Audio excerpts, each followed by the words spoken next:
Alex Ramirez breathed deep. The scent of old books and brewing coffee filled the campus library. Midterm exams were approaching. He was a good student, engineering, a scholarship kid. His parents were proud. He had plans, a future. He imagined graduation day. His mom would cry, his dad would beam. Life felt orderly, predictable. He found his usual carrel by the window. The sun was a welcome warmth on his face.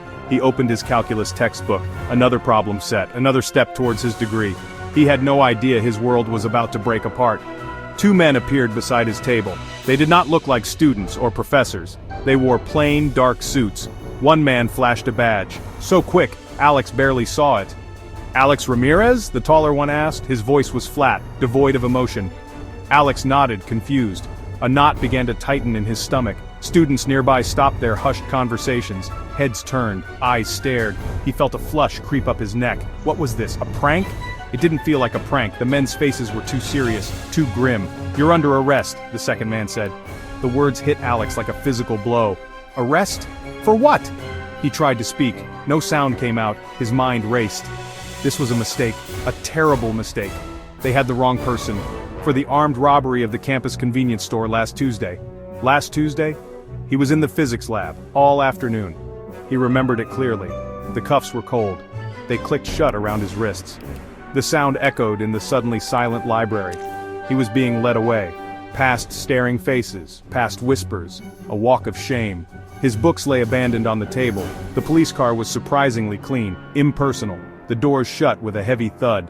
No sirens, just the quiet hum of the engine. The city outside the window was a blur of motion and color, but inside the car, everything felt still, frozen. Alex's heart hammered against his ribs. Fear, cold and sharp, pierced through his disbelief. What about his parents? How could he tell them this? His scholarship would be gone. His future, so bright just moments ago, now seemed like a dark, endless tunnel. The police station loomed, a gray, imposing building. It promised nothing good. The booking process was a blur. Fingerprints. A stark, unflattering mugshot. His clothes were taken, replaced with a faded orange jumpsuit. It smelled of bleach and despair. Then came the cell. Cold concrete. A thin mattress. A steel toilet. He was alone. Utterly alone with his thoughts. The accusation replayed in his mind. Armed robbery. It was absurd. He'd never even held a real gun. This had to be a nightmare. He pinched himself, hoping to wake up back in the library. But the cold of the cell was real. The fear was real. His one phone call was to his parents. He could hear his mother's sharp intake of breath. Then the tears. His father's voice was strained, trying to be strong. They didn't understand. How could this happen? They promised to get a lawyer. They promised to help. But they lived 3 states away. The distance felt immense. He hung up the phone. The silence of the cell pressed in on him. Sleep was impossible. Every creak of the metal bunks, every distant shout amplified his terror. The minutes crawled by like hours. He worried about his classes, his reputation, his entire life. The bail hearing was a small, terrifying taste of the system. He stood before a judge, a man with a tired face and stern eyes. The prosecutor spoke first. His words were harsh, painting Alex as a danger. Alex wanted to scream his innocence, but he stayed silent. His hands trembled. Bail was set, higher than he could afford, but his parents somehow scraped it together. Walking out of the jail felt surreal. The sunlight hurt his eyes. He was free for now, but the charges hung over him, a heavy, suffocating cloud. The relief was only temporary. The fight had just begun. He met Miss Evans in a small, cluttered office. She was his public defender. Her eyes were weary.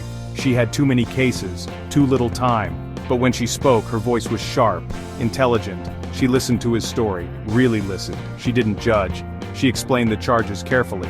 Then she mentioned the 6th Amendment to the Constitution, words he vaguely remembered from a civics class: speedy trial, public trial, right to counsel, confront witnesses, informed of accusation. For the first time in days, Alex felt a tiny spark, a glimmer of hope. Maybe he wasn't completely alone in this maze. Miss Evans began by explaining the first protection. "You have the right to be informed of the nature and cause of the accusation," she said.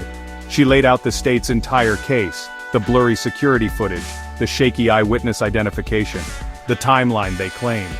Alex listened, his stomach churning. He told her everything about last Tuesday, the physics lab, Professor Davies, his lab partner Sarah. He had an alibi. a solid one. Miss Evans took meticulous notes. She saw the holes in the prosecution's story. She started to believe him. This was the first step, understanding the enemy. The right to counsel was Miss Evans herself. She was not some high-priced lawyer from a downtown firm. She was overworked, underpaid, but she was dedicated. She became Alex's shield, his advocate. She filed motions, demanded discovery. She spent hours reviewing the scant evidence the police had gathered. She tracked down Professor Davies. She found Sarah. She interviewed them both. Their accounts matched Alex's perfectly. He was in the lab. He couldn't have been at the convenience store. Miss Evans was his lifeline in this overwhelming legal storm. Without her, he would be lost. Then came the fight for a speedy trial. The prosecutor seemed content to let the case drag. Delays benefited them. Witnesses' memories faded. Pressure mounted on the defendant. But Miss Evans pushed back hard. Alex is innocent, she argued in court. Every day this hangs over him is an injustice. Alex agreed. The waiting was a unique form of torture. His studies were on hold. His life was in limbo. He needed this resolve. The Sixth Amendment guaranteed he wouldn't languish for months or years waiting for his day in court.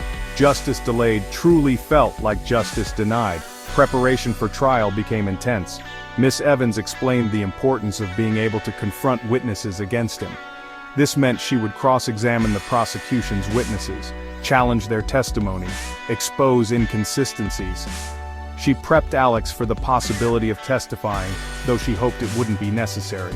They reviewed every statement, every piece of evidence. She meticulously planned her questions for the convenience store clerk, the clerk who had picked Alex's photo from a lineup. Miss Evans was determined. The truth was on their side. They just had to make the jury see it. The trial began on a cold Monday morning. The courtroom was open to all. A public trial, as the Sixth Amendment promised. Alex saw his parents in the front row, their faces etched with worry. Some of his friends from college were there too. A few local reporters scribbled in notebooks. Alex felt exposed, vulnerable. But Miss Evans had told him this transparency was crucial. No secret proceedings, no hidden justice. The community had a right to see how the system worked, or in his case how it had failed, and how it could be corrected. He took a deep breath. The prosecution presented its case first. It felt flimsy. The security video was grainy. The perpetrator wore a hoodie and a mask. The main evidence was the eyewitness identification by the store clerk. When Miss Evans cross-examined him, her questions were polite but surgical. She highlighted the stress of the robbery, the poor lighting, the brief encounter. The clerk admitted he was scared. He admitted the robber's face was mostly covered. He admitted he'd only been pretty sure it was Alex. Doubt began to creep into the courtroom, a palpable shift in the air. Then Miss Evans presented Alex's defense. Professor Davies testified. He produced lab attendance records. Alex was there, working on his experiment. Sarah, Alex's lab partner, confirmed it. She remembered talking to him about the difficult equations. Their testimony was clear, unshakable. The confrontation of the state's key witness had already weakened their case. Now, Alex's alibi stood strong. The prosecution's narrative began to unravel. Miss Evans rested her case. She had shown the jury the truth, the simple, undeniable truth of Alex's innocence. The system had made a mistake. The jury deliberated for less than 2 hours. The wait was agonizing. Alex sat beside Miss Evans, his hands clasped tight. Then the foreman read the verdict, not guilty. The words washed over Alex. Tears streamed down his face, tears of relief, of vindication. His mother sobbed openly. His father put an arm around her. Miss Evans gave Alex a small, tired smile. He was free, truly free. His future, once stolen, was his again. The Sixth Amendment, with its powerful protections, had not been just abstract legal theory. It had been his shield. It had saved an innocent young man.